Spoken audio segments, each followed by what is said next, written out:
हुआ था और जहां पर एक कार्यकर्ता के तौर पर पूरा यूथ को लेकर जिन्होंने ग्राउंड पे काफ़ी अच्छा परफॉर्मेंस किया था, वो अपने अगले एमएलए साहब को मैं आमंत्रित करता हूं। आप थावरचंद मीना साहब, एमएलए धरियावाद, राजस्थान।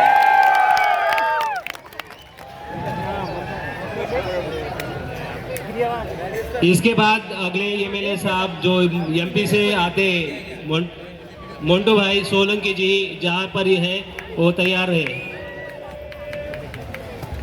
अभी तक तो साथी बहुत अच्छा रहा है। किसी भी हमारे जनप्रतिनिधियों ने धर्म या पॉलिटिकल के विषय में नहीं बोला है, सिर्फ समाज की बात की है। हम उम्मीद रखते हैं कि आगे के वक्ता भी इस बात का समझ रखेंगे। धन्यवाद।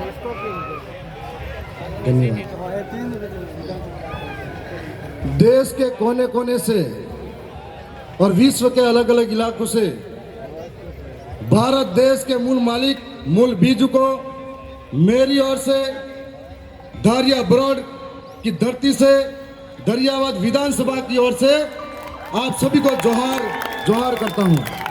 साथ ही मेरे पुरखों को नमन करता हूं।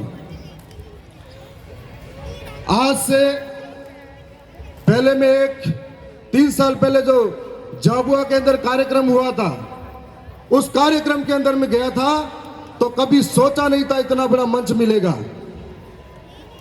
आज इतने बड़े मंच पे बोल रहा हूं तो ये जो भी संभव हुआ, धरियावाद विधानसभा की जनता, वहां के कार्यकर्ताओं के त्याग, समर्पण, मेहनत से संभव हुआ।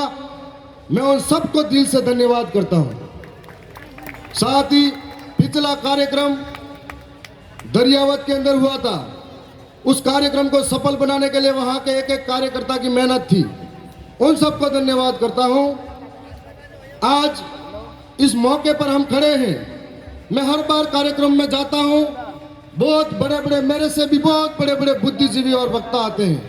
मैं गहराई से उनको सुनता हूं, तब महसूस होता है कि सबके मुंह से निकलता है कि जमीनें लूटी जा रही है, जंगल छीना जा रहा है, अधिकार लूटे जा रहे हैं, रोज कानून बदले जा रहे हैं। समस्या सबसे सुनता हूं, लेकिन समाधान कौन बताएगा?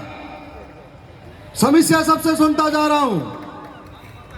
आज देश के कोने कोने पर आदिवासियों की स्थिति क्या है? चाहे वह मणिपुर का आदिवासी हो, चाहे वह झारखंड छत्तीसगढ़ का आदिवासी हो, चाहे मध्य प्रदेश का आदिवासी हो, चाहे राजस्थान का आदिवासी हो, आए दिन आदिवासी को जमीनों के नाम पर विस्थापित किया जाता है। आए दिन आदिवासी को विकास के नाम पर विस्थापित किया जाता है। आए दिन आदिवासी को डैम के नाम पर विस्थापित किया जाता है, तो कभी स्टैच्यू ऑफ यूनिटी के नाम पर विस्थापित किया जाता है। आए दिन आदिवासी के ऊपर जो इस देश का मूल मालिक है, उसके सर पे मुद्दा जाता है, कभी बहन बेटी को नंगा करके घुमाया जाता है। लेकिन इस समस्या का समाधान क्या है? क्योंकि हम लोग इस देश के अंदर 11 करोड़ 11% है, लेकिन कई संगठनों में बटे हुए हैं, कई झंडे लेके घूम रहे हैं और छोटे छोटे बातों में बटे हुए हैं। हम लोग पूरे 5 साल तक धरने प्रदर्शन करते हैं, सड़कों पर रहते हैं, संघर्ष करते हैं, लेकिन जब बारी आती है एक होकर ताकत दिखाने की, तब हमारा पाला चेंज कर देते हैं।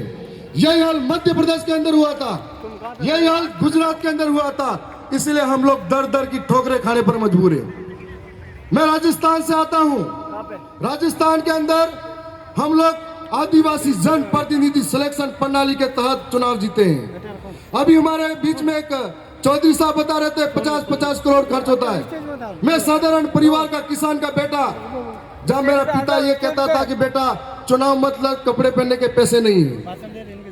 और इस विचारधारा की वजह से मैं विधायक बना हूँ, एक एक जनता की वजह से बना हूँ कि हमारे वहां पर चुनाव जीतने के बाद में विधानसभा के अंदर यदि हम नहीं बोलते हैं तो हमारे टिकट जनता काट देती है, और कमल कांग्रेस अगर बोलती है तो उनका टिकट हाईकमान काट देता है। इसलिए हमको बोलना पड़ता है। आप सबके बीच में आए हैं, ये बताने के लिए आए हैं कि हमारे साथ इस तरह का व्यवहार होता है। चाहे जंगल लूटा जाए, जमीन छीनी जाए, चाहे हमारे विकास के नाम पर सरकार हमको बेवकूफ बनाती जाए, उसका एक समाधान यह है, हम आर्थिक रूप से कमजोर हैं, सांस्कृतिक रूप से कमजोर है, शैक्षणिक रूप से कमजोर है। 5 साल सड़कों पे आंदोलन करेंगे, धरना प्रदर्शन करेंगे। इसके लिए हमारी स्वतंत्र आवाज को विधानसभा और सांसद सभा के अंदर भेजना होगा। जो हमारे कानून लूटे जा रहे हैं उनके लिए टेबल ठपकार के खटकार के बोल सके। चाहे सरकार कोई भी हो, हमारा आदिवासी के ऊपर जो जुल्म होता है, हम लोग इतनी संख्या में हर रोज इकट्ठे होते हैं, लेकिन दिल्ली के अंदर, जयपुर के अंदर, महाराष्ट्र के मुंबई के अंदर, गुजरात के गांधीनगर के अंदर, भोपाल के अंदर बहरी गूंगी सरकारें हमको कभी नहीं सुनती है और वो खबरें स्थानीय मीडिया के अंदर दफन हो जाती है। इसके लिए हम लोगों को उस विधानमंडल के अंदर पांव रखना पड़ेगा। आज हमारा मकसद तभी पूरा होगा जब हम लोग कह रहे हैं कि ये सब करना चाहिए, ये समस्या है, वो समस्या है। रोज कानून बदले जा रहे हैं, उन कानून को बदलते कानून के लिए कौन आकर लड़ेगा? जब हम उस कानून को लड़ने के लिए वहां पर मौजूद होंगे तब लड़ पाएंगे। आप सबके बीच में आए हैं, आने वाले समय में राजस्थान का मॉडल अपनाइए। आपको एक मौका देके जा रहे हैं कि एक गरीब कि राजस्थान का मॉडल के अंदर राजा का बेटा राजा नहीं बन सकता। आप में से जो काबिलियत रखता है आदिवासी, गरीब, शोषित, पीड़ित, वंचित के लिए लड़ने के लिए, वो राजा बन सकता है। ये आपके अंदर बताने जा रहे हैं। राजस्थान के अंदर एक व्यवस्था के तहत पहली बार पार्टी लेके आ गई। उस पार्टी के अंदर 84 के राजकुमार जी रोज साहब, जो दूसरी बार 70,000 वोटों से जीते, उनके पिता बचपन में ही चले गए थे, साधारण परिवार से हैं। दूसरे आसपुर के अंदर 30,000 वोटों से जीते, उनके पिता गरीब परिवार से हैं। मेरे पिता साधारण परिवार के खेती करने वाले हैं। और हमारे मध्य प्रदेश के अंदर जो चुनाव जीते कमलेश्वर भाई, जब चुनाव जीते, जीत कर जब घर आए, उनकी मां मजदूरी करके आ रही थी। ये तुम आप सभी के लिए एक प्रेरणा नहीं तो क्या है?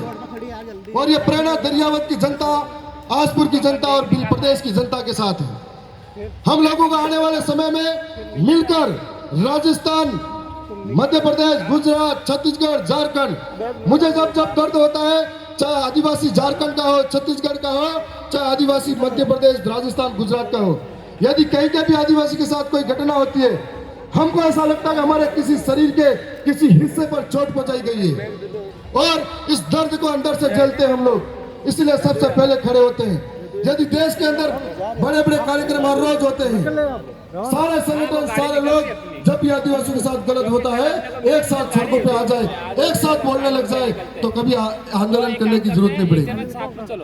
मैं आप सबके बीच में जो समय दिया है उसके लिए भी धन्यवाद। और इतना ही कहूंगा कि आवाज अपनी दूर तलक छोड़ जाऊंगा, आवाज अपनी दूर तलक छोड़ जाऊंगा। खामोशी की बेमौत गवारा नहीं मुझे, शीशा हो में टूट भी गया तो अपनी खनक छोड़ जाऊंगा। आप सबको बहुत बहुत धन्यवाद। जय जवान, जय आदिवासी, जय भील प्रदेश।